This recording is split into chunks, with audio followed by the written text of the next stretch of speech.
If you want to go someplace spooky for Halloween, why not try a haunted house?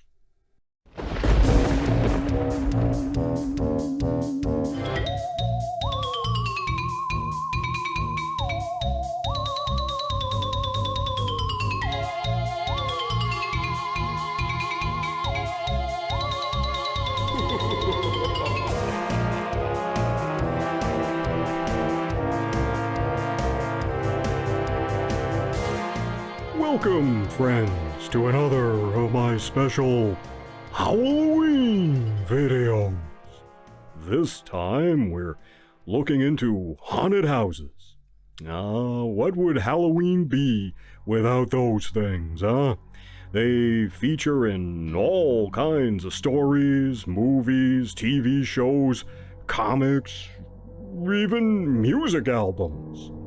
Now, there's so many haunted house movies, I can't possibly cover them all, so I'll have to break this down into 2 videos, maybe even 3, and even then, we're barely scratching the surface. Well, let's get into it. There are generally 3 types of haunted house stories. First is what I call the Amityville horror type. This is where the house in question is actually haunted by real ghosts or a demonic force or whatever.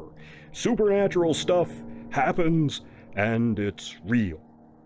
Second is a house that isn't actually haunted, but it's made to look haunted by a human agency, usually by someone trying to drive people away so they can be free to search the place for a hidden treasure, or to use the house as a hideout, or to buy the owners out for peanuts so they can sell the property in a big land deal or whatever.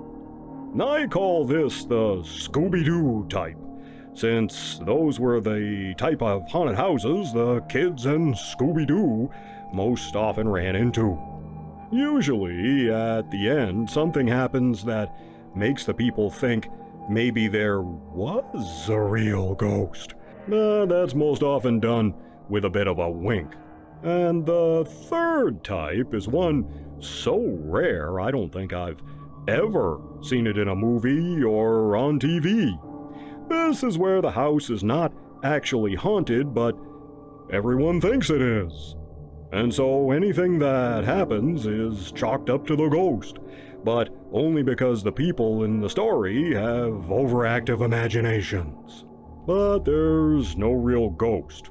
If you know a movie with that kind of haunted house, let me know down there in the comments. Let's take a look at some movies with the Amityville horror kind of haunted house. There's a lot of these, but here's a few interesting ones that aren't as well known, perhaps, that you may enjoy. To begin with, we have The Evil from 1978. In this one, Richard Crenna plays a psychology professor who buys a giant-ass mansion to be used as some kind of clinic, I guess. Anyway, the thing has been empty for years since it's haunted. Crenna, his wife, and a bunch of his students go to the house to clean it up and get it in shape. In the process, Crenna stupidly releases the evil from captivity, and he has to figure out how to put it back again. Most of the people in the house are pretty much gonna wind up as ghost fodder. Not giving anything away there. This one isn't too gory or scary. Oh, there's a jump scare or 2, but it's surprisingly bland as haunted house movies go. That's not to say it's crap, though. Crenna is really good. Andrew Prine, who we saw in Grizzly, is in this, and he's fine, and Victor Buono, King Tut from the Batman TV show, appears at the end as the devil himself.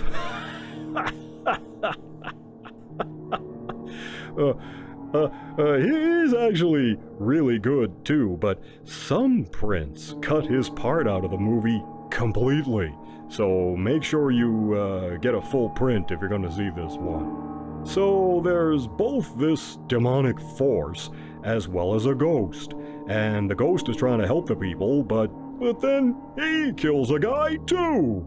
So like, which side are you on, man? Make up your mind. There are some interesting ideas in The Evil. The location is awesome for this kind of movie in this abandoned mansion thing, but I don't know, maybe tastes have changed since this was made. But it doesn't seem all that scary. And it's not as scary as it could have been. It had a lot of promise, I'll give it that. It's maybe a two-paw movie, worth checking out. Next up is Legend of Hell House from 1973. This one is kind of what The Evil wanted to be. A slow, serious potboiler and a really good spooker. There are a few jump scares, but it's mostly low-key and it isn't really gory or anything. People get possessed a few times, but nothing too over the top.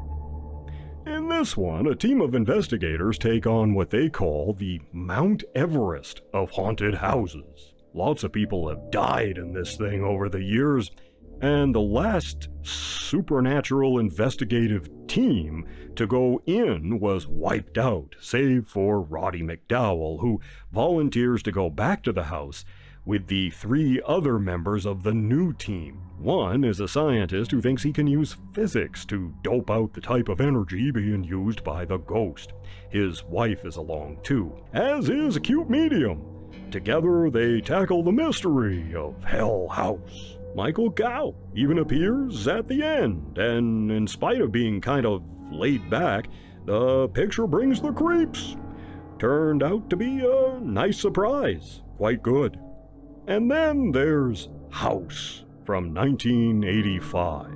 Ostensibly, this is a comedy, and while there are a few laughs, the movie mostly comes off as a half-hearted comedy at best. William Catt, the greatest American hero himself, who we last saw in Baby, plays a horror novel writer. He's a Vietnam veteran, and he's been trying to write the story of his experiences in the war. His aunt just committed suicide in this old Victorian house, and Catt moves in to work on his book. That and his little boy vanished several years ago from this same house, and it's implied he was kidnapped.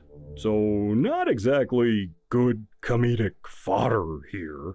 So as a comedy, it falls kind of flat. But as a haunted house story, it's actually quite interesting.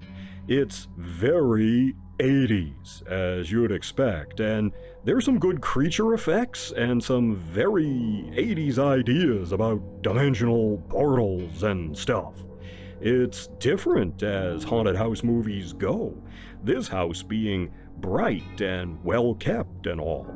Catt is likable as he is in everything. George Wendt from Cheers is in this as the next door neighbor. The script doesn't give him much to work with, unfortunately. Richard Mall from Night Court is also here as a soldier Catt served with. This is easily a two-paw movie if you focus on what works and sort of ignore what doesn't. We'll see some more haunted houses in part 2, so stay tuned for that. Join me next time as Howl-O-Ween continues.